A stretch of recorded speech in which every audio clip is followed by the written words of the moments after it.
นี่เฮากำลังอยู่ตัดซองเนาะยามมื้อเช้าของวันที่4วันที่4เมษาเฮาก็อยู่ตัดซองเป็นหยังว่าตัดซองเพราะว่ามันเป็นปองแบบนี้มันก็เลยเฮาซองเห็นซองเบิ่งปกติคันมีน้ำตกเนี่ยโอ้ยแบบอลังการแฮงเลยเดี๋ยวจะลองเอาเบิ่งคลิปเก่าๆมาลงให้เบิ่งอีกเทื่อนึง คันมีน้ำเนี่ยอลังการแฮงนี่น้ำมันสิตกลงใส่นี่โอ้อ๋ออยู่ลุ่มยังมีน้ำไหมวะนี่มันเป็นปองแบบนี้เขาก็เลยเขามองแต่ทั้ง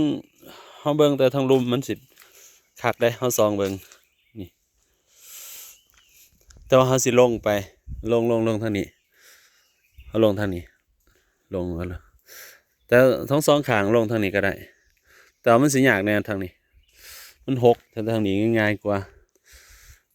นกงูปูปีกก็ยังหลายอยู่โอ้นี่ตัวไฮไลท์มันคือนี้อยู่มองนี้เนาะ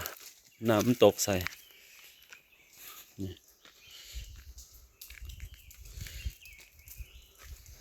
ว่ายทะลึ่งได้เนาะเออมื่นนี่หัวตายได้เนาะตุบ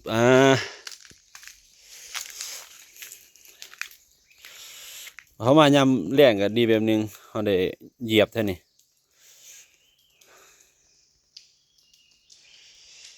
โอ้จบเพียงเท่านี้